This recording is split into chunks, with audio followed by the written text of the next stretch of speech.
My name is Dinah Brown, and I was 43 years old when I discovered that sometimes the greatest act of love is preventing life from beginning, that mercy can wear the face of what the world calls murder, and that the most sacred duty of a woman who has brought children into bondage is ensuring that no other mother suffers the same heartbreak. The year was 1858, and I had spent my entire life as human property on the Whitman plantation in the rolling hills of central Virginia, where 4 generations of my family had been born, lived, and died in chains that passed from parent to child like a hereditary curse. Master James Whitman owned 2,000 acres of prime Virginia tobacco land and 289 human beings who worked it from sunrise to sunset under the watchful eyes of overseers who carried the Bible in one hand and the whip in the other. The plantation had been built by his great-grandfather with profits from the slave trade, and each successive generation had added to both the acreage and the human inventory that made such expansion possible. But it was not the back-breaking labor in the tobacco fields that had taught me the true meaning of slavery's cruelty, nor the casual violence that marked our daily existence, nor even the systematic degradation that was designed to convince us that we were something less than human. The deepest evil of the peculiar institution was revealed in the plantation's breeding program, the carefully planned production of human children who would be born into bondage and sold away from their mothers like livestock at market. I had borne 7 children during my 25 years as a woman of breeding age, each one torn from my arms and sold to distant plantations when they reached the age where their labor could generate profit for Master Whitman's expanding agricultural empire. The first had been my daughter Sarah, sold at age 8 to a cotton plantation in South Carolina, followed by my son Thomas, who went to a sugar mill in Louisiana when he turned 10. Each separation had carved away another piece of my soul. Each sale had taught me new depths of helplessness and rage that I had learned to bury beneath the facade of submission that kept me alive, while my children were scattered across the South like seeds blown by winds I could never control. By the time my youngest, little Rebecca, was sold to a rice plantation in Georgia at the age of 6, I had come to understand that the true horror of slavery was not the suffering of those already born into chains, but the endless production of new victims for a system that consumed human beings like fuel for its machinery of profit. The realization that had transformed my understanding of slavery's essential evil came during the spring of 1857, when I was assigned to assist Granny Celia, the plantation's midwife, in her duties attending the births that provided Master Whitman with fresh inventory for his human breeding operation. Granny Celia was 78 years old, born in Africa and brought to Virginia in the hull of a slave ship that had killed half its human cargo during the Middle Passage. "Child, you got healing hands," she said as I helped deliver my first baby under her supervision, a perfect infant girl whose mother's cries of joy were mixed with tears of despair at bringing another soul into bondage. But healing ain't just about bringing life into the world. Sometimes healing means knowing when life shouldn't begin at all. The old woman's words carried implications that I was afraid to understand, knowledge that seemed both forbidden and necessary, as I watched Master Whitman examine the newborn baby with the calculating gaze of someone assessing valuable livestock. The child would be raised in the slave quarters until she was old enough to work, then sold away from her mother when her labor could generate profit for the white family that owned her before she had drawn her first breath. "Pretty little thing," Master Whitman observed, lifting the infant to examine her features in the lamplight. "Light skin, good bone structure. She'll bring a premium price in Richmond when she comes of age." The casual way he discussed the child's future sale while her mother's blood was still warm on the birthing sheets revealed the systematic calculation that went into every aspect of the plantation's breeding program. These babies were not children to be loved and protected, but investments to be cultivated and sold when market conditions were most favorable. Granny Celia had seen 4 generations of slave children born and sold under the system that Master Whitman's family had perfected over decades of practice, and her eyes held knowledge that seemed both terrible and necessary as she watched me process the reality of what I was being trained to assist. "You learning fast," she said as we cleaned up after the delivery, her weathered hands moving with the efficiency of someone who had performed these rituals countless times. "But there's more to learn than just bringing babies into this world. Sometimes a midwife's job is knowing when babies shouldn't come at all." The instruction that followed over the summer months of 1857 was an education in knowledge that had been passed down through generations of African women who had learned to survive slavery through means that their oppressors never suspected. Granny Celia taught me which herbs could prevent conception, which roots could end pregnancies before they progressed too far, which combinations of plants could ensure that no more children would be born to face the auction block. "This knowledge older than slavery," she explained as we gathered wild pennyroyal from the woods that bordered the plantation. "African women been using these plants since the beginning of time to control when children come and when they don't. White folks never suspect what we carrying in our herb baskets." The herbs themselves seemed innocent enough.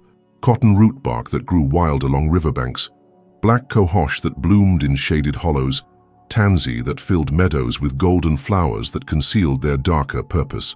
But when properly prepared and administered by someone who understood their properties, these common plants could prevent the births that fed the plantation system's appetite for new slaves.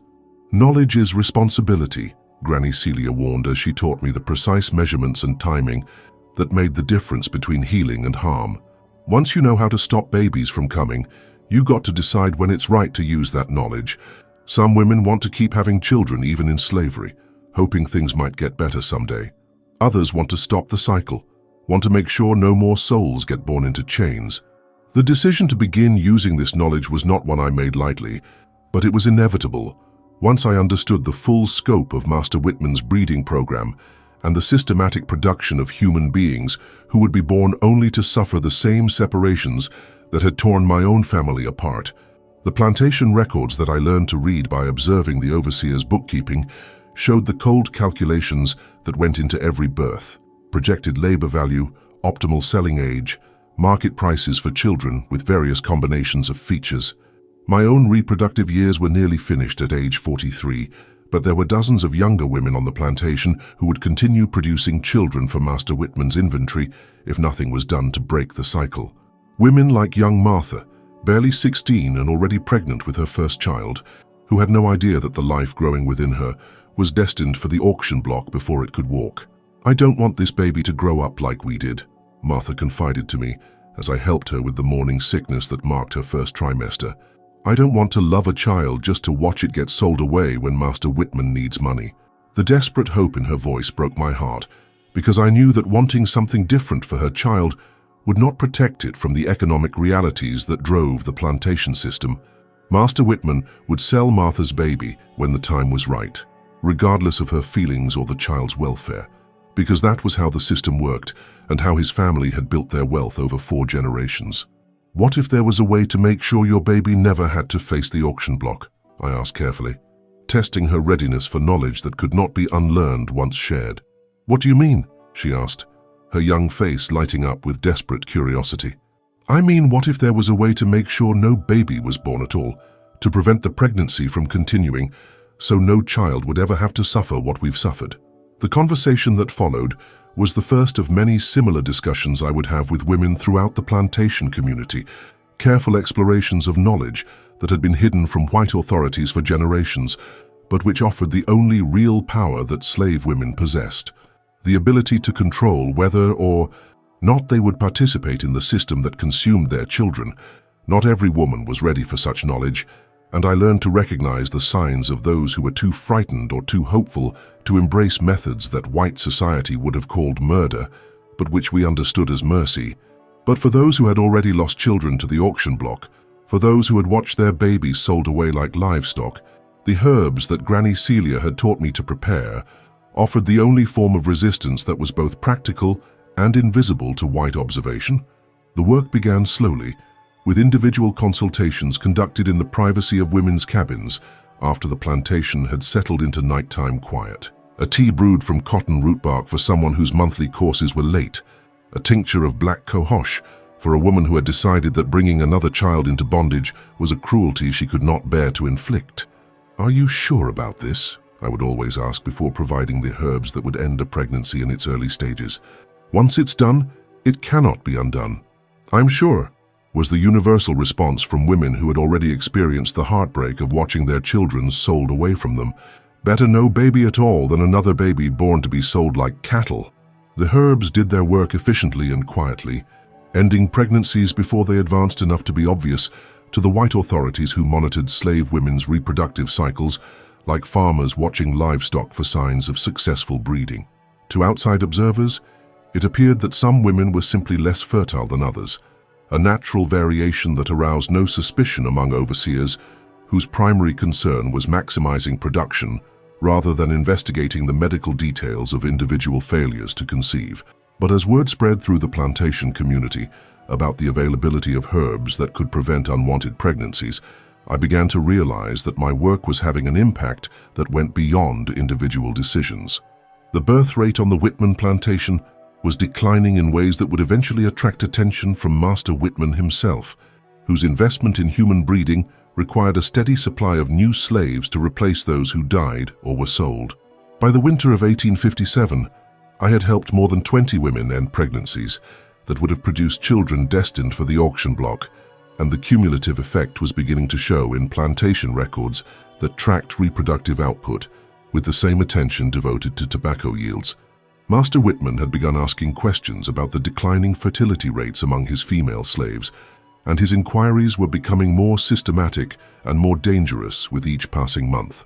"Something's not right," he told Overseer Johnson during a conversation I overheard while cleaning his study. "The birth rate has dropped by nearly 40% over the past year, and I can't account for the decline through natural causes. Maybe some of the women are getting too old for breeding," Johnson suggested, though his voice carried uncertainty about an explanation that seemed insufficient to account for such a dramatic change. "Not all of them," Master Whitman replied, his tone sharpening with suspicion. "Martha should have delivered by now, but she lost the baby early in the pregnancy. So did Susan and Caroline, and at least 6 others that I can think of.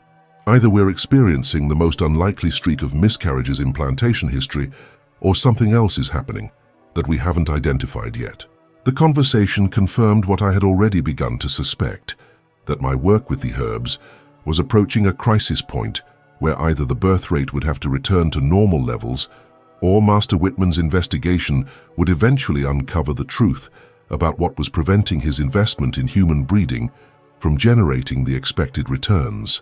But I had also begun to understand that the knowledge Granny Celia had passed down to me represented more than just individual relief for women who wanted to avoid bringing children into bondage.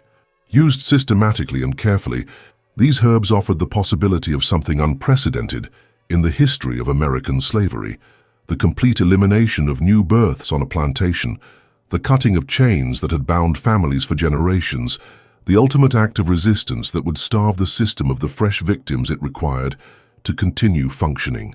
I was 43 years old, and I had discovered the power to ensure that no more children would be born into the particular hell that had consumed 7 of my own babies and countless others over the decades since Master Whitman's great-grandfather had established his human breeding operation.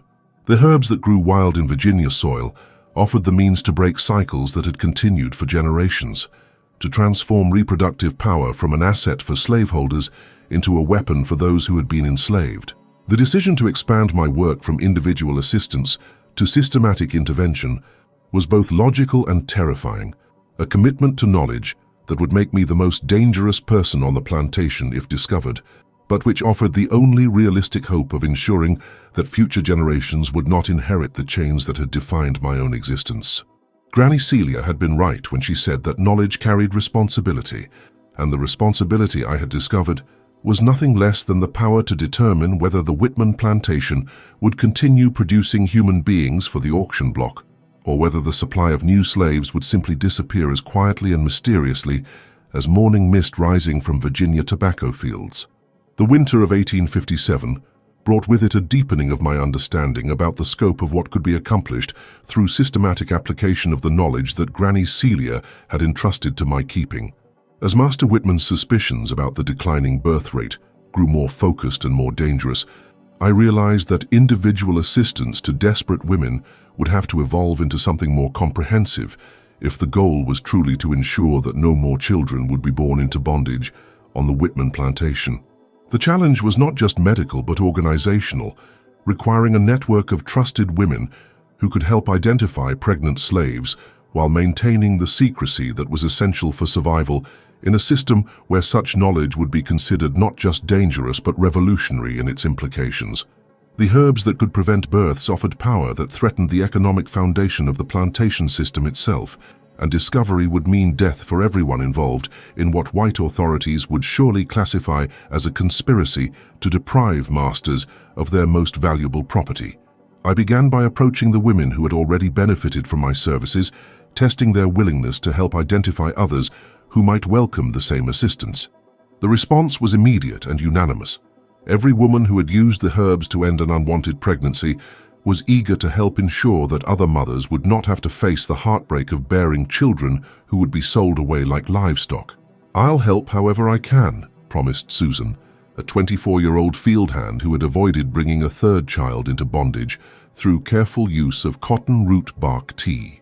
"Ain't no woman on this plantation should have to watch her babies get sold if there's a way to prevent it." The network that developed over the following months was a masterpiece of covert organization, with each participant knowing only what she needed to know while contributing to a collective effort that would eventually encompass nearly every woman of reproductive age on the plantation. We called ourselves the Mercy Circle, a name that reflected our understanding of the moral dimensions of work that the outside world would never comprehend. Martha, now recovered from the early pregnancy she had chosen to end, became my primary assistant in preparing the herbal remedies that were the foundation of our resistance.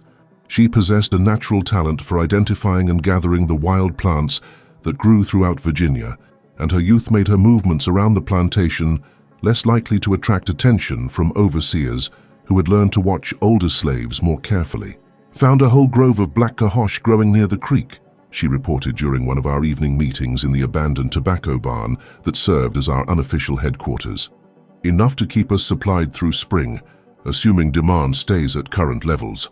But demand was actually increasing as word spread through the slave quarters about the availability of herbs that could prevent unwanted pregnancies, and with increased demand came increased risk of discovery by white authorities, who were already investigating the declining birth rates that threatened the plantation's profitability. Caroline, at 31 years old, and having already lost 4 children to the auction block, served as our intelligence coordinator, gathering information about which women were pregnant, which ones were considering ending their pregnancies, and which ones might be willing to join our expanding network of resistance. "Lucy just found out she's carrying," Caroline reported during one of our weekly planning sessions. "Says she'd rather die than bring another baby into slavery. Her last 2 were sold to Mississippi plantations, and she ain't heard from them in 3 years." The standardization of our methods became crucial as the operation expanded beyond what I could personally manage through individual consultations. I developed written instructions for preparing the various herbal remedies, using a simple code based on cooking recipes that would appear innocent to anyone who might accidentally discover our documentation. Cotton root bark became special tea for women's complaints, while black cohosh was disguised as tonic for female troubles. The dosages and timing that made the difference between effective treatment and dangerous overdose were concealed within what appeared to be recipes for medicinal teas that any plantation midwife might be expected to prepare for routine health issues. But the most crucial element of our expanding operation was the development of a communication system that could coordinate activities across the entire plantation while remaining invisible to white observation. We used the call and response patterns of work songs to pass information about herb availability, pregnancy status, and meeting times, creating a musical network that carried vital intelligence beneath the notice of overseers who heard only the traditional sounds of slave labor. "Oh Lord, deliver me from my troubles," Martha would sing while working in the tobacco fields, a phrase that alerted other members of the Mercy Circle that fresh herbs had been prepared and were available for distribution.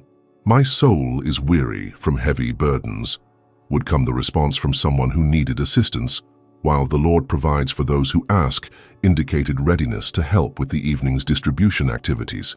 The system worked flawlessly for months, allowing us to serve women throughout the plantation while maintaining the secrecy that was essential for survival. But the very success of our operation was creating problems that would eventually threaten everyone involved in what was becoming the most comprehensive resistance network in the plantation's history. Master Whitman's investigation into the declining birth rate had evolved from casual concern into systematic inquiry that involved bringing in outside experts to examine the plantation's female slaves for evidence of medical problems that might explain the sudden drop in fertility. The examinations were conducted by Dr. Harrison, a physician from Richmond who specialized in slave medicine and who possessed knowledge that made him potentially dangerous to our activities. "I've examined 37 women of breeding age," Dr. Harrison reported to Master Whitman during a conversation that I overheard while serving dinner in the big house. "Most appear to be in good health, though I've noticed some unusual patterns that might explain the fertility problems you've described." "What kind of patterns?" Master Whitman asked, his voice sharpening with the interest of someone whose investment in human breeding required answers to questions that threatened his profitability. "Several of the women show signs of having been pregnant recently, but none carried to term," the doctor replied. "The pattern suggests either an epidemic of miscarriages or systematic intervention to prevent births from occurring." The words sent chills through my heart because they revealed that our activities had been detected by someone with the medical knowledge to recognize the signs that we had thought were invisible. Dr. Harrison's expertise in slave medicine made him dangerous to our operation in ways that ordinary overseers could never be. "Are you suggesting deliberate action to prevent births?" Master Whitman asked, his voice carrying the outrage of someone whose property rights were being challenged by forces he couldn't identify or control. "I'm saying that the pattern is consistent with the use of abortifacient herbs," Dr. Harrison replied carefully. "There are plants that grow wild in Virginia that can be used to prevent pregnancies or end them in early stages. If someone on the plantation has knowledge of such herbs and access to pregnant women, it could explain the declining birth rate you've observed." The conversation confirmed my worst fears about the trajectory of Master Whitman's investigation. We had succeeded too well in our mission to prevent births, creating statistical anomalies that had attracted expert attention and would soon lead to systematic searches for evidence of the herbs and methods that we had been using to ensure that no more children would be born into bondage. That night, I called an emergency meeting of the Mercy Circle's core leadership to discuss options for dealing with the crisis that was rapidly approaching. The abandoned tobacco barn felt more like a tomb than a sanctuary, as we gathered to contemplate possibilities that ranged from suspension of activities to complete evacuation of trusted participants. "They're closing in on us," I announced without preamble. Master Whitman brought in a doctor who knows enough about herbs to recognize what we've been doing. It's only a matter of time before they start searching for evidence. "What are our options?" asked Caroline, her voice steady despite the magnitude of the threat we were facing. "We can stop the work and hope they don't find enough evidence to identify who was involved," I replied. "Or we can accelerate our activities and try to help as many women as possible before the investigation makes continuation impossible." The debate that followed revealed the depth of commitment that our work had inspired among women who had discovered the power to resist slavery through methods that their oppressors had never anticipated. Despite the obvious dangers, the unanimous consensus was to continue and even expand our activities while the opportunity remained. "Better to go down fighting than to go back to watching babies born just to be sold away," Martha declared, speaking for all of us. "If they're going to discover what we've been doing anyway, let's make sure we help every woman who wants help before they shut us down."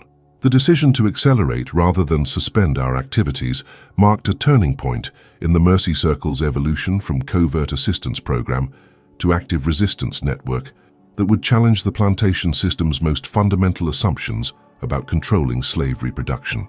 But it also marked the beginning of the final phase of our operation, a race against time to help as many women as possible before discovery brought inevitable consequences. The herbs that grew wild in Virginia soil had provided us with power that threatened the economic foundation of the plantation system itself. But that same power had created risks that would soon test our commitment to ensuring that no more children would be born into the chains that had bound our families for generations. I was 43 years old, and I had learned that sometimes the greatest act of love requires accepting the possibility of death in service of life not lived, of children not born, of chains not passed to another generation. The knowledge that Granny Celia had entrusted to my keeping had become a weapon in a war that most people didn't even realize was being fought. But victory in that war would require sacrifices that I was finally prepared to make. The spring of 1858, brought with it the implementation of security measures that transformed the Whitman plantation from a place where covert resistance was merely dangerous into one where discovery would mean certain death for everyone involved in what Master Whitman now openly called a conspiracy to deprive me of my rightful property through criminal means. The investigation that had begun with casual concern about declining birth rates had evolved into a systematic hunt for evidence of the herbs and methods that were preventing slave women from producing the children who represented future profits. Dr. Harrison's second visit to the plantation was accompanied by a team of investigators from Richmond who specialized in what they called Negro crime and who possessed knowledge about resistance techniques that made them far more dangerous than the local overseers who had previously been responsible for plantation security. These men understood that slave resistance often took forms that were invisible to casual observation, and they brought methods of investigation that could uncover secrets that had been hidden for years. "We're looking for evidence of organized activity," explained Captain Morris, the lead investigator, during a meeting with Master Whitman that I overheard while cleaning the study. "Individual women might lose babies through natural causes, but the pattern you've described suggests coordinated action by someone with knowledge of abortifacient substances." The systematic searches that followed were conducted with military precision, focusing first on the cabins of women who had recently lost pregnancies, then expanding to include anyone who had been observed spending time with those women or who possessed knowledge that might be relevant to the investigation. My own cabin was among the first to be searched, a thorough examination that revealed nothing because I had anticipated such attention and had moved all herbal supplies to locations that the investigators would never think to examine. But the search itself was a warning that time was running out for the Mercy Circle's activities, and that discovery was becoming inevitable despite our best efforts at concealment. "Nothing here but ordinary household items," reported the searcher, a thin man with pale eyes who moved through my possessions with the efficiency of someone experienced in finding hidden contraband. "But keep watching this one. She's the plantation midwife, which means she'd have the knowledge necessary for this kind of work." The characterization as plantation midwife was both accurate and misleading, because while I did assist with births when necessary, my primary role had become preventing births that would produce children destined for the auction block. But the investigation had identified my knowledge and position as potentially significant, which meant that future activities would have to be conducted with even greater care than before. The Mercy Circle's response to increased scrutiny was to decentralize operations even further, while accelerating assistance to women who wanted help ending unwanted pregnancies before the investigation made such help impossible to provide. We developed new protocols for herb distribution that involved multiple intermediaries and communication methods that would be virtually impossible for outside observers to detect or decode. Martha assumed responsibility for a network of younger women who could move around the plantation without attracting the attention that older slaves drew from security personnel, while Caroline organized the experienced mothers whose previous losses to the auction block made them completely committed to ensuring that no more children would be born into bondage. "We got maybe 2 months before they figure out who's running this operation," I told the core leadership during one of our increasingly dangerous meetings in locations that changed weekly to avoid establishing patterns that investigators might identify. "That means we need to help every woman who wants help, and we need to do it fast." The acceleration of our activities required expanding the network to include women from neighboring plantations who had heard about the herbs that could prevent unwanted births and who were willing to risk travel and detection for access to knowledge that their own communities lacked. These women brought stories of similar suffering that reinforced our commitment to work that had evolved beyond the boundaries of a single plantation. "Lost 6 babies to the auction block over the past 12 years, reported Julia, a 34-year-old field hand from the adjacent Morrison plantation. "Last one was sold when she turned 7, sent to someplace in Alabama where they grow cotton. Ain't heard nothing about her since." Julia's story was typical of the women who sought our assistance, mothers who had already experienced the heartbreak of bearing children only to watch them sold away like livestock when economic necessity or market opportunity made such sales profitable for their white owners. For these women, the herbs that could prevent future pregnancies represented the only form of control they possessed over reproductive processes that had been commandeered for someone else's financial benefit. The expansion to multiple plantations created logistical challenges that required developing new methods of communication and coordination, but it also demonstrated the potential impact of systematic application of knowledge that had been passed down through generations of African women who had learned to survive slavery through means that their oppressors never suspected. By midsummer of 1858, the Mercy Circle was serving women across 4 different plantations, while maintaining the secrecy that was essential for survival in an increasingly hostile environment. The birth rate in the affected areas had dropped by more than 60%, creating economic disruptions that were beginning to attract attention from slave traders and auction houses that depended on steady supplies of young slaves to meet market demand. Something's happening in central Virginia that's affecting the supply of plantation-born slaves, wrote a Richmond slave dealer in a letter that was intercepted and shared through abolitionist networks. The usual sources aren't producing the numbers we've come to expect, and prices are rising accordingly. The economic impact of our activities was exactly what I had hoped to achieve when I first began using Granny Celia's knowledge to help individual women avoid unwanted pregnancies. By preventing births systematically across multiple plantations, we were disrupting the supply chains that fed the domestic slave trade and creating market pressures that would eventually force reconsideration of the assumption that slave populations would naturally replace themselves through reproduction. But success was also creating risks that were becoming increasingly difficult to manage as the investigation expanded to include state authorities who possessed resources and expertise that local plantation owners lacked. Captain Morris had been joined by investigators from the Virginia State Police, who specialized in what they called Negro conspiracies, and who brought methods of interrogation that had proven effective in breaking slave resistance networks throughout the South. "We know something organized is happening," Captain Morris announced, during a plantation-wide assembly that was designed to intimidate potential participants while gathering intelligence about the network's scope and leadership. "We know that someone with medical knowledge is providing herbs or procedures that prevent slave women from bearing children.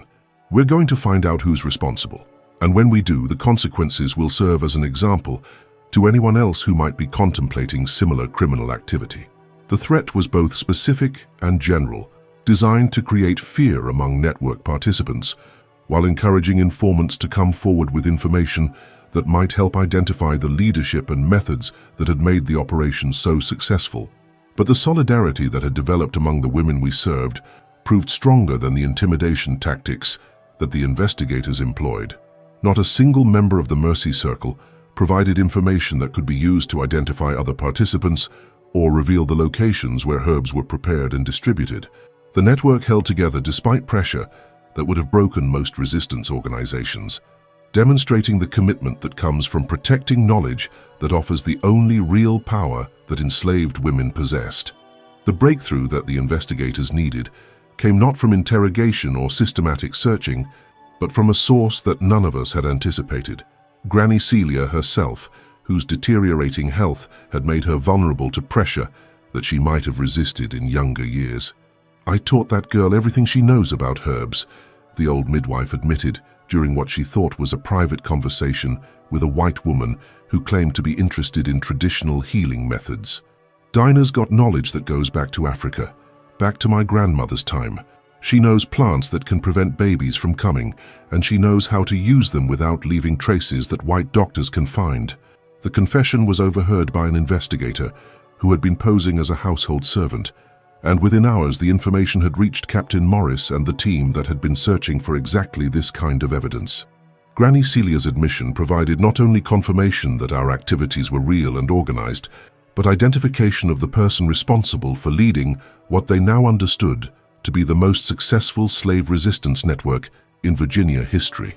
"We have our primary target," Captain Morris announced to Master Whitman during a meeting that I observed from the shadows outside his study. "Dinah Brown is apparently the mastermind behind the entire operation. She has the knowledge, the position, and the motivation necessary to coordinate activities across multiple plantations." The identification of my role in the Mercy Circle marked the beginning of the end of our resistance network, but it also provided an opportunity to ensure that the knowledge we had developed would survive even if the current organization was destroyed. Over the following weeks, I worked frantically to transfer everything I had learned from Granny Celia to other women who could continue the work if something happened to me. "Remember that cotton root bark is strongest when gathered in autumn," I told Martha during one of our final training sessions in the woods behind the plantation. "Black cohosh needs to be dried slowly to maintain potency, and tansy should never be used in doses larger than what I've shown you." The knowledge transfer was both practical and symbolic, representing the continuation of wisdom that had been passed down through generations of African women who had found ways to maintain some control over their reproductive lives, despite systems designed to commandeer their bodies for other people's profit. But even as I prepared for the inevitable confrontation with authorities who now knew my identity and role, I felt a satisfaction that transcended the personal consequences that awaited me. The Mercy Circle had succeeded in preventing hundreds of births that would have produced children destined for the auction block, and the knowledge we had developed would continue to serve future generations of women who found themselves in similar circumstances. I was 43 years old, and I had discovered that sometimes the greatest victory is ensuring that chains are not passed to the next generation, that some forms of suffering end with the generation that experiences them, that love can take forms that the world will never understand or accept. The herbs that grew wild in Virginia soil had provided weapons in a war that most people didn't even realize was being fought. But victory in that war had required sacrifices that I was finally prepared to make. The investigators were closing in, but they were too late to undo what had already been accomplished, or to prevent the knowledge from being passed to others who would continue the work.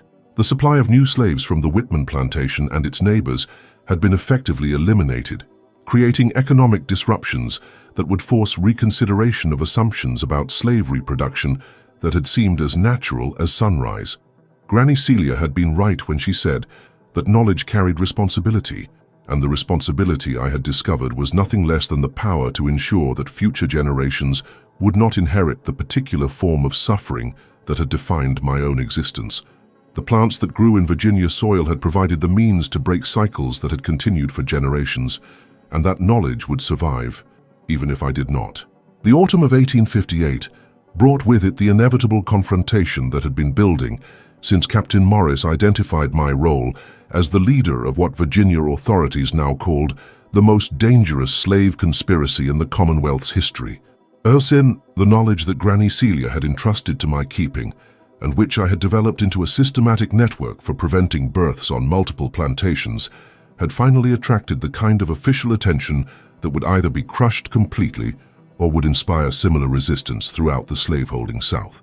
The arrest came at dawn on October 15th, conducted with military precision by investigators who understood that they were dealing with someone whose knowledge and influence had already demonstrated the ability to disrupt the economic foundations of the plantation system. I was dragged from my cabin in chains while the entire plantation watched, a deliberate spectacle designed to intimidate anyone who might be tempted to continue the work that had prevented hundreds of children from being born into bondage.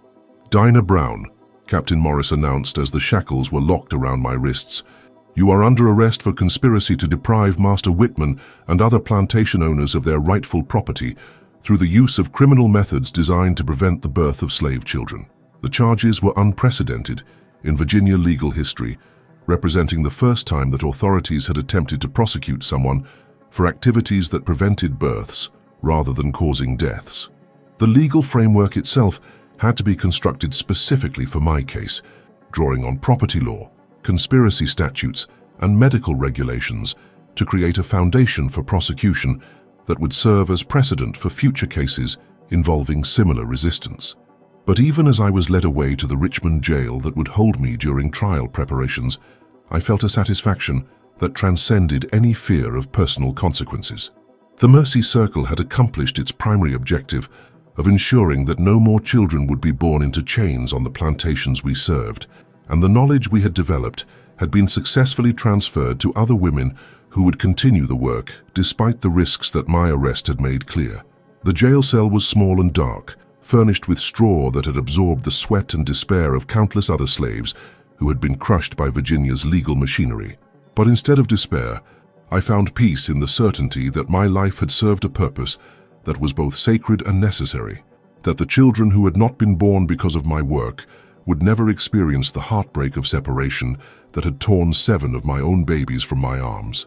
The investigation that had led to my arrest continued even after I was imprisoned, with authorities determined to uncover the full scope of the network that had prevented births across multiple plantations while maintaining secrecy that had protected participants for more than a year. Captain Morris and his team conducted systematic interrogations of women who had been identified as potential members of the Mercy Circle, using methods that ranged from promises of leniency to threats of violence designed to break the solidarity that had made our resistance possible. But the network held together despite pressure that would have destroyed most resistance organizations, with not a single woman providing information that could be used to identify other participants or reveal the methods that had made our operation so successful. The code of silence that protected the Mercy Circle demonstrated the commitment that comes from knowledge that offers the only real power that enslaved women possessed over their reproductive lives. "They can torture us all they want," Martha declared during a brief conversation we managed to have when she was brought to the jail for questioning. "But they can't make us forget what we learned, and they can't stop other women from learning the same things when the time comes." Her words carried the defiance that had made the Mercy Circle possible, the understanding that knowledge could not be destroyed by legal proceedings or physical intimidation. The herbs that grew wild in Virginia soil would continue to offer their services to women who knew how to recognize and prepare them, regardless of what happened to the individuals who had organized their systematic use. The trial itself, when it began in December of 1858, was a spectacle that attracted attention from throughout the South as plantation owners and legal experts gathered to witness precedent-setting proceedings that would determine how similar cases would be handled in the future. The courtroom was packed with white spectators who had come to see justice delivered against someone whose activities had threatened the assumptions about slave reproduction that formed the foundation of their economic system. The prosecution's case was built on property law and economic damage, with Master Whitman testifying about the financial losses he had suffered due to the declining birth rate that had reduced his plantation's production of new slaves. Other plantation owners provided similar testimony about economic disruption that had affected their operations, while slave traders described market shortages that had driven up prices for young slaves throughout Virginia. "The defendant's actions have cost me at least $50,000 in lost inventory over the past 2 years, Master Whitman testified, his voice shaking with rage at property damage that could not be recovered through insurance or legal remedies. She systematically destroyed the future earnings that those births would have generated, using knowledge that should have been used to increase productivity rather than sabotage it. Dr. Harrison provided expert testimony about the herbs and methods that had been used to prevent pregnancies, explaining to the jury how common plants could be transformed into weapons against the reproductive processes that planters depended upon for maintaining their labor supplies. His testimony was designed to demonstrate the sophistication and premeditation that had made the conspiracy so effective while remaining invisible to normal security measures. The defendant possessed extensive knowledge of abortifacient substances, he explained to the all-white jury. She used this knowledge systematically over a period of years, coordinating activities across multiple plantations while maintaining secrecy that prevented detection until significant economic damage had already occurred. But the most damaging testimony came from Granny Celia, whose failing health had made her vulnerable to pressure that she might have resisted in earlier years. The old midwife's admission that she had taught me the herbal knowledge that made the conspiracy possible provided direct evidence of premeditation and training that the prosecution needed to establish the seriousness of the charges. "I taught her about the old ways," Granny Celia said, her voice barely audible in the crowded courtroom, "about plants that African women used to control when babies came and when they didn't. But I never thought she would use that knowledge to prevent so many births, to organize other women into systematic resistance." Her words cut through me like blades, not because they revealed secrets that I had tried to conceal, but because they demonstrated how the system had managed to turn one victim against another, using age and infirmity to extract confessions that would be used to destroy the very people who had been trying to prevent future suffering. The defense attorney assigned to my case was a young man named William Crawford, who seemed genuinely disturbed by the circumstances that had led to my prosecution, but who was constrained by legal and social realities that made any meaningful challenge to the charges virtually impossible. Virginia law provided few protections for slaves accused of crimes against their master's property, and the precedent-setting nature of my case made it even more difficult to mount effective resistance. While we cannot condone actions that damage property rights, Crawford argued, we must consider the circumstances that drove a desperate woman to such extreme measures. Dinah Brown had already lost 7 children to the auction block, and she was trying to prevent other mothers from experiencing similar heartbreak. His words carried some emotional weight, but they had no legal significance in a courtroom where property rights took precedence over human suffering, where the economic interests of slaveholders were protected by laws that classified human beings as merchandise to be bought and sold according to market forces. The prosecution's closing argument focused on the precedent that my case would set for future resistance activities, warning the jury that leniency would encourage other slaves to organize similar conspiracies that could threaten the entire foundation of Southern agricultural prosperity. If we allow this kind of systematic sabotage to go unpunished, the prosecutor declared, we invite every slave in Virginia to follow the defendant's example. The economic damage that has already been inflicted could spread throughout the South, destroying an institution that has provided prosperity and stability for generations of Virginia families.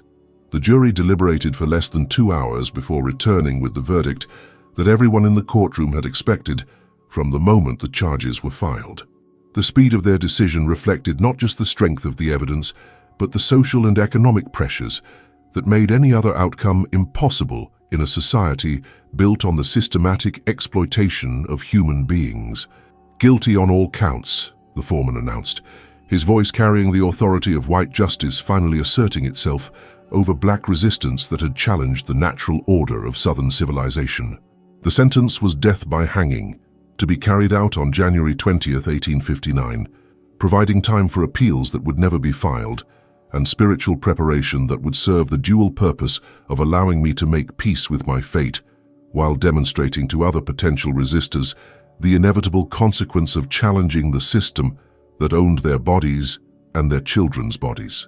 But even as I heard my death sentence pronounced, I felt only gratitude for the opportunity to have served as an instrument of liberation for women who had discovered the power to ensure that their children would never experience the auction block. The Mercy Circle had succeeded in its primary mission of preventing births that would have produced hundreds of new slaves, and the knowledge we had developed would survive to serve future generations of women who found themselves in similar circumstances. "Do you have anything to say before sentencing?" Judge Roberts asked, offering the customary opportunity for final words that defendants traditionally used to express remorse for their crimes. "I regret nothing," I replied, my voice carrying clearly across the courtroom packed with plantation owners who had come to witness the destruction of someone whose activities had threatened their prosperity. "Every child who was not born because of my work will never know the heartbreak of being sold away from their mother. That knowledge makes any personal consequence worthwhile." The words created a stir in the courtroom because they represented exactly the kind of unrepentant defiance that white authorities feared most in their human property. I was supposed to beg for mercy, to express shame for activities that had damaged their economic interests, to serve as an example of how resistance would be crushed by superior force and legal authority. Instead, I had used their own courtroom as a platform for declaring that some forms of love required preventing life from beginning, that mercy could wear the face of what they called murder, that the greatest victory was ensuring that chains were not passed to the next generation. The children who had not been born because of the Mercy Circle's work would never experience the particular form of suffering that had defined my own existence, and that knowledge was worth any price that earthly justice might demand. The weeks that followed my sentencing were filled with visits from ministers who sought to prepare my soul for the judgment that awaited beyond the grave, men who spoke eloquently about forgiveness and redemption while serving a system that denied both concepts to the human beings it classified as property. But I needed no preparation for meeting a God who had provided the herbs and knowledge that made resistance possible. "Do you repent of your crimes against the natural order that God established?" asked Reverend Thompson during one of his visits to my cell. "Do you acknowledge that your actions violated divine law as well as human statutes?" "I acknowledge only that I served as an instrument of divine mercy," I replied, my voice steady despite the approach of death. "The God who created the plants that prevent unwanted births intended them to be used by women who understand that some circumstances make life a cruelty rather than a blessing. But you prevented the birth of human souls," he protested, his face troubled by theology that he had never been forced to confront in his comfortable ministry to plantation families. "I prevented the birth of future slaves," I corrected him. "I ensured that no more children would be born into chains, sold away from their mothers like livestock, raised to serve the comfort of people who would never acknowledge their humanity." The conversations with various ministers revealed the theological contradictions that made slavery possible, the selective interpretation of divine will that emphasized submission and obedience while ignoring passages about liberation and justice. But they also demonstrated the power of knowledge that challenged basic assumptions about reproduction and resistance, showing that even enslaved women possessed forms of agency that their oppressors had never anticipated. As January 20th approached and my execution date drew near, I felt a peace that transcended any fear of death. The Mercy Circle had accomplished something unprecedented in the history of American slavery. The systematic prevention of births on multiple plantations, the disruption of supply chains that fed the domestic slave trade, the demonstration that knowledge could be more powerful than whips or chains or legal proceedings. Most importantly, the herbs that grew wild in Virginia soil had provided weapons that could be used by future generations of women who found themselves in circumstances similar to those that had shaped my own existence. The knowledge that Granny Celia had passed down to me would not die with my execution, but would continue to serve women who understood that preventing life could be the most sacred act of love possible under circumstances that made life itself a form of torture. The final weeks before my execution passed with unexpected tranquility, as if the knowledge that my life would soon end had freed me from concerns about temporal consequences that had once seemed important.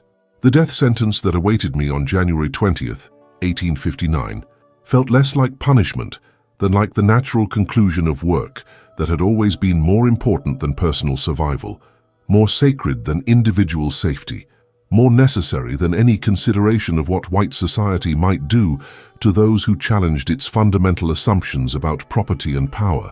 The impact of the Mercy Circle's work was already becoming apparent in ways that extended far beyond the declining birth rates that had triggered the investigation leading to my arrest. Word of our activities had spread through underground railroad networks to slave communities throughout the South, carrying knowledge about herbs and methods that could be used to prevent births that would produce children destined for the auction block.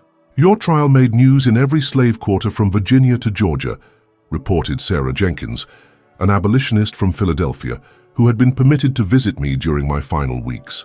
"Women are asking questions about the plants you used, about how to organize similar resistance in their own communities." The knowledge itself was spreading faster than authorities could suppress it, carried by the same invisible networks that had made the Mercy Circle possible in the first place. Slave women who had never heard of cotton root bark or black cohosh were learning to recognize these plants and understand their properties, while midwives throughout the South were discovering applications for botanical knowledge that their African ancestors had brought across the Atlantic in the holds of slave ships. But perhaps more importantly, the legal precedent established by my trial was creating complications for slaveholders who had previously taken slave reproduction for granted as a natural process that would automatically replace their aging labor force with fresh inventory. The economic damage that the Mercy Circle had inflicted was forcing recalculation of assumptions about profitability that had seemed as reliable as sunrise. Plantation owners throughout Virginia are having to adjust their investment strategies, Sarah explained during one of our conversations in the cramped jail cell. The supply of plantation-born slaves has been disrupted enough to affect market prices, and some planters are questioning whether they can depend on natural increase to maintain their labor supplies. The economic implications were exactly what I had hoped to achieve when I first began using Granny Celia's knowledge to help individual women avoid unwanted pregnancies. By demonstrating that slave reproduction could be systematically prevented through methods that left no evidence for white authorities to investigate, the Mercy Circle had challenged one of the foundational assumptions that made the plantation system economically viable. More women were refusing to bear children who would be born into bondage, and they were doing so with knowledge and organization that made their resistance virtually impossible to detect until significant economic damage had already occurred. The herbs that grew wild throughout the South were being transformed from common weeds into weapons in a war that most white people didn't even realize was being fought. Martha had managed to visit me twice during the weeks following my trial, bringing news about the continuation of activities that would ensure the Mercy Circle's work survived despite the execution of its founder. The network had evolved beyond dependence on any individual leader, becoming a decentralized system of knowledge and assistance that could adapt to changing circumstances while maintaining the secrecy that was essential for survival. "We're helping women on 6 different plantations now," she reported during our final meeting. "The knowledge you taught us is spreading faster than they can stop it, and every woman who learns about the herbs is teaching other women who need help." Her words confirmed what I had hoped would happen when I began transferring everything I had learned to other members of the organization. The Mercy Circle had become something larger than the sum of its individual participants, a movement that would continue growing as long as women faced the choice between bearing children into bondage or finding ways to prevent such births from occurring. The spiritual preparation that occupied my final days was conducted not with ministers who sought to extract repentance for crimes against property, but through private communion with the ancestors who had passed down the knowledge that made resistance possible. Granny Celia visited me once before she died, her failing health made worse by guilt over the testimony that had contributed to my conviction. "I never meant for you to get caught," she whispered during our last conversation, her voice barely audible in the jail cell where I awaited execution. "I taught you about the herbs to help women, not to get you killed for using them." "You taught me about power," I replied, taking her weathered hands in mine while forgiving the betrayal that had exposed our secrets to white authorities. "You showed me that knowledge could be more powerful than whips or chains, that African wisdom could challenge systems that seemed unchangeable." She died 3 days later, taking with her 40 years of memories about slave births and deaths, about families torn apart and children sold away, about the systematic degradation that had defined existence for generations of people who deserved better than the chains that bound their lives from birth to grave. But her death also represented the passing of knowledge to a new generation of women who would use it more systematically and more effectively than had ever been possible before. The herbs that she had learned about from her African grandmother were now being used by networks that spanned multiple states, coordinated by women who understood that preventing births could be the most sacred act of resistance available to those who had been enslaved. The execution itself, when it came on the cold morning of January 20th, was attended by a crowd that included plantation owners from throughout Virginia who had come to witness the destruction of someone whose activities had threatened their economic interests. But it also included abolitionists who understood that my death represented martyrdom in service of principles that transcended individual survival. As I stood on the scaffold with the rope around my neck, looking out at faces that reflected both hatred and admiration, I felt only gratitude for the opportunity to have served as an instrument of liberation for women who had discovered power that their oppressors never suspected they possessed. The children who had not been born because of the Mercy Circle's work would never experience the auction block, would never be torn from their mother's arms, would never know the particular form of suffering that had defined my own existence. "Any last words?" the executioner asked, offering the traditional opportunity for final statement that condemned prisoners sometimes used to express remorse for their crimes. "Tell every woman who hears this story," I said, my voice carrying across the crowd of spectators, "that the knowledge we used is still available to those who need it. The herbs that prevent unwanted births grow wild throughout the South, and African wisdom about their use cannot be destroyed by hanging the women who pass it down." The words were both defiant and instructional, designed to ensure that the botanical knowledge which had made the Mercy Circle possible would continue spreading despite official efforts to suppress it.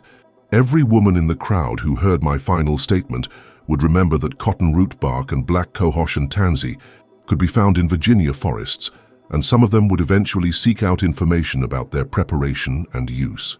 As the trapdoor opened beneath my feet and the rope tightened around my neck, I thought not of the personal consequences of my resistance, but of the children who would never be born into chains because their mothers had learned to use plants that grew wild in southern soil. The knowledge that Granny Celia had passed down to me would survive my execution, carried forward by women who understood that sometimes the greatest act of love is ensuring that chains are not passed to the next generation. My last conscious thought was of the empty cradles that represented victory rather than tragedy, of the auction blocks that would remain empty because systematic resistance had prevented the births that would have stocked them with fresh inventory. The Mercy Circle had succeeded in its ultimate mission of ensuring that no more children would be born into the particular hell that had consumed 7 of my own babies and countless others over the generations since slavery had been established in Virginia. The rope that ended my life also marked the beginning of a legacy that would inspire slave women throughout the South to seek out knowledge about plants that could prevent unwanted pregnancies. The execution that was designed to serve as warning against resistance instead became a catalyst for the spread of information that authorities had tried desperately to suppress. Death came quickly, but the knowledge lived on, carried forward by networks of women who understood that some forms of love required preventing life from beginning, that mercy could take forms that the world would never comprehend, that the most sacred duty of mothers who had been enslaved was ensuring that their daughters would not face the same choice between bearing children into bondage or finding ways to prevent such births from occurring. This was the story of Dinah Brown, the enslaved woman of Virginia, who organized the most successful birth prevention network in American slavery history, ensuring that hundreds of children were never born into chains through systematic use of herbal knowledge passed down from African ancestors. She was executed on January 20, 1859, but her death only accelerated the spread of information about plants that could prevent unwanted pregnancies among enslaved women. The Mercy Circle that she founded inspired similar networks throughout the South, contributing to declining slave birth rates that forced plantation owners to reconsider their assumptions about natural population increase. Her botanical knowledge survived through oral tradition among slave women, and some historians argue that organized birth prevention efforts contributed significantly to the demographic changes that weakened slavery's economic foundations before the Civil War. The herbs she used, cotton root bark, black cohosh, and tansy, continued to be gathered and prepared by women who understood that preventing children from being born into bondage was an act of love rather than destruction. Her final words from the scaffold were remembered and repeated in slave quarters throughout Virginia, ensuring that future generations of women would know that resistance was possible even under the most oppressive circumstances, and that African wisdom could provide weapons more powerful than any that white authorities possessed. The echoes of Dinah's ultimate sacrifice resonate through time, a testament to love that chose to prevent suffering rather than perpetuate it. If these untold stories of resistance through prevention stir your soul, join our community. Subscribe to our channel to uncover more hidden truths from the shadows of American slavery. Your support helps us keep these powerful narratives alive, ensuring that the voices of those who chose to break the chains of future generations will never be forgotten.